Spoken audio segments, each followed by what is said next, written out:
계속해서 2014년 한국교회 연합과 일치 분야를 점검해 보도록 하겠습니다. 미래목회 포럼 이사장이신 오정호 목사님을 스튜디오에 모시고 더 자세한 이야기 나눠보겠습니다.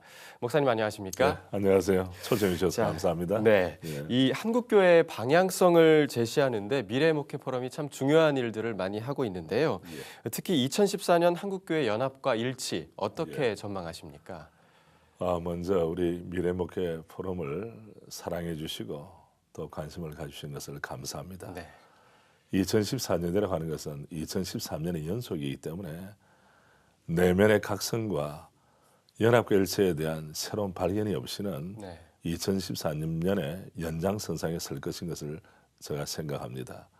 연합이라고 하는 것은 해도 되고 안 해도 되는 것이 아니라 우리 지상에 있는 교회를 향하신 주님의 뜻이라고 생각해요. 저는 장로교회 목사지만은 우리 대한민국에는 장로교회, 감리교회, 성결교회, 침례교회, 순복음교회 여러 교단들이 있잖아요. 당연히 연합과 일치를 추구해야 되죠. 예, 여기서 새로운 매듭이 치어졌다면 작년에 아픈 것은 뒤로 돌려버리고 새로운 미래를 향해서 진정성 있게 나가야 주님 기뻐하시는 교회가 되리라 생각합니다. 네, 이 교회 일치와 연합이 왜 중요한 걸까요? 교일체와 연합에 대해서는 전형이 삼일체 하나님이십니다. 성부, 성자, 성령님께서 우리의 구속사역을 이루실 때에 성부 하나님은 성자 예수님을 존중해 주셨고 성자 예수님은 성부 하나님 말씀이라면 다 순종하셨잖아요. 그리고 성령께서는 드러나지 않게 성부와 성자를 뜻을 이루셨죠. 그렇다면 적어도 주의 복음 안에서 하나된 교회, 정확히 말하면 성도들이죠.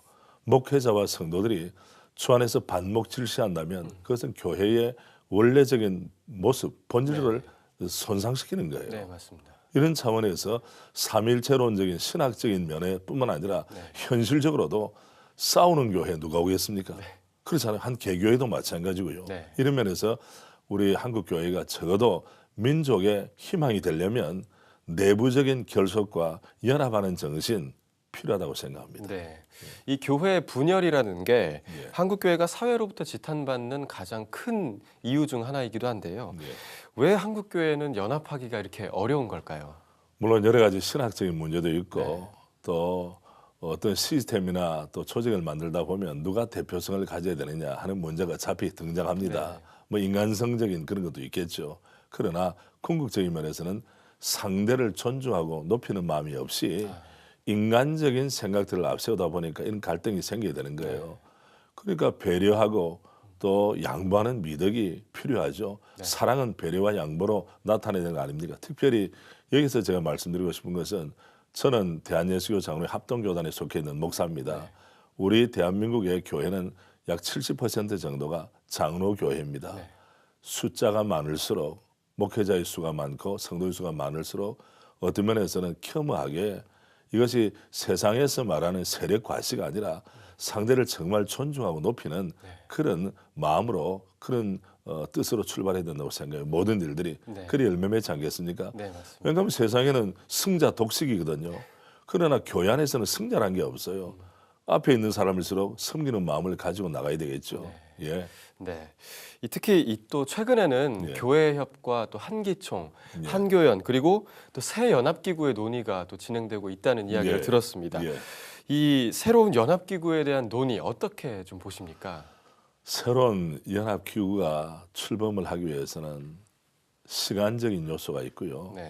실제로 그것이 한국교회를 대표할 수 있느냐 우리는 진작에 질문을 해야 됩니다. 문제는 새로운 연합기구가 새로 나와야 되느냐 안 나와야 되느냐 이 질문보다 지금 우리의 대화와 또 한국교회 기존에 있는 우리 목회자들과 성도들의 마음을 정말 모을 수가 있느냐 이것이 목회자들만의 잔치가 아니라 한국교회의 기쁨과 잔치가 되려면 패러다임을 저는 바꿔야 된다고 생각을 해요. 그래서 우선은 부부가 있다면 자녀들의 기쁨이 돼야 되는 거 아닙니까?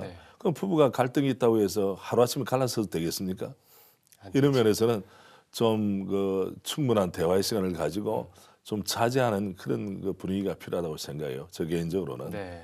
이 연합기구에 대한 논의가 나온 결정적인 이유가 예. 이 한기총이 또 이단을 해제하는 그런 문제를 좀 앞장섰죠. 일으켰지 않습니까? 이 한기총 문제 어떻게 좀 풀어야 할까요? 한기총 문제는 정말 많이 꼬여 있습니다. 네. 지금 작년 우리 대한민국장로회 98회 총회에서 뭘 결의했는가 하면 행정 보류를 했어요. 아, 네.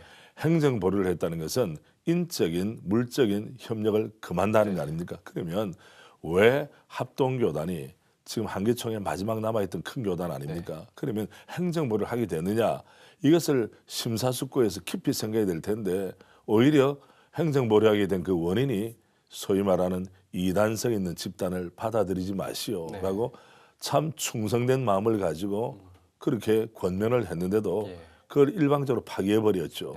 그래서 어떤 사람들은 그래요. 한기총이 이단들 집합소냐 하는 말까지 생길 정도로 거기에 속해 있는 교단이 점잖게 매너를 갖춰서 이야기를 하면 귀를 기울여야 될 텐데 일방적으로 밀어붙인 것이죠. 이것은 우리 합동교단뿐 아니라 모든 우리 한국교회 목회자들과 성도들에게 우려를 자아내는 것이고 분노를 스스로 산 것이나 마찬가지입니다. 이것은 대단히 심대한 문제이기 때문에 지난번 우리 합동교단의 임원회에서는 한기총을 탈퇴하기로 결의한 상황입니다. 조만간에 아마 실행위원들께서 모일 겁니다. 네. 그리고 궁극적으로는 올해 이제 총회 때에 이것이 결정이 되겠죠. 네. 예. 그러니까 그 중간에 조급해하지 말고 또 하나를 만든다는 것이 중요한 게 아니고 어떤 정신과 어떤 합의하에 만들어지느냐 하는 것이 중요하겠죠. 네, 합의가 중요하다는 그런 말씀이시고요. 또 특히 올해는 선교 130주년을 맞는 뜻깊은 해이기도 합니다. 그리고 얼마 후면 실질적으로 부활절 연합 예배를 이제 좀 준비해야 되는 시점인데 현재 상황에서 이 준비 어떻게 이루어져야 될까요? 제대로 된 자녀라면 부모가 그 집을 방문하게 될 때 부부간의 갈등이 있다 할지라도 그 나쁜 모습은 안 보여주는 것이 인간의 도리입니다. 윤리가 있는. 그렇다면 부활절 같은 정말 기독교회의 생명 아닙니까? 그런 절기에 있어서 역할을 하는 것은 그리고 많은 국민들이 추모하고 있잖아요. 그럴 때 적어도 부활절인 만큼은 좀 갈등을 좀 수면하에 밑에 잠재우고 서로 협력하는 마음을 가져야 된다고 생각해요. 판을 깰 수는 없잖아요. 그렇죠. 예. 네, 끝으로 교회 연합과 일치에 대해서 한국교회에 당부하실 말씀 부탁드리겠습니다. 우리 주님께서는 목회자를 부르신 자리가 있고 각 지역교회를 섬기는 그런 마음을 가지고 우리 성도들을 부른 자리가 있다고 생각합니다. 주님께서 부르신 자리에서 그것이 일터이든지 가정이든지 주님의 제자다움을 마음에 담고 주님 친히 말씀하신 대로 아무든지 나를 따라오려거든 자기를 부인하고 자기 십자가를 지고 나를 좇을 것이니라 말씀하신 대로 올해도 주님의 제자의 길을 묵묵히 걸어갔으면 좋겠고요. 다음에 연합기관의 출범에 있어서는 현재 교단장 협의회나 한목협, 한국목회자협의회, 다음에 우리 미래목회 포럼 같은 이런 기구들이 중재자의 역할, 대화의 광장을 펼치는 역할을 감당하면 얼마나 좋은 열매가 있지 않을까 그런 생각합니다. 지금은 결정을 하는 액션을 취하기 전에 대화를 먼저 해야 될 시점이라고 생각합니다. 한국교회가 더 이상의 분열을 멈춰야겠다는 생각이 강하게 드는데요. 이 개인이나 단체의 이익이 아닌 하나님께서 우리에게 명하신 하나됨의 사명을 온전히 감당하는 2014년 한 해가 되길 기대해 보겠습니다. 목사님 오늘 귀한 말씀 감사드립니다. 예, 감사합니다.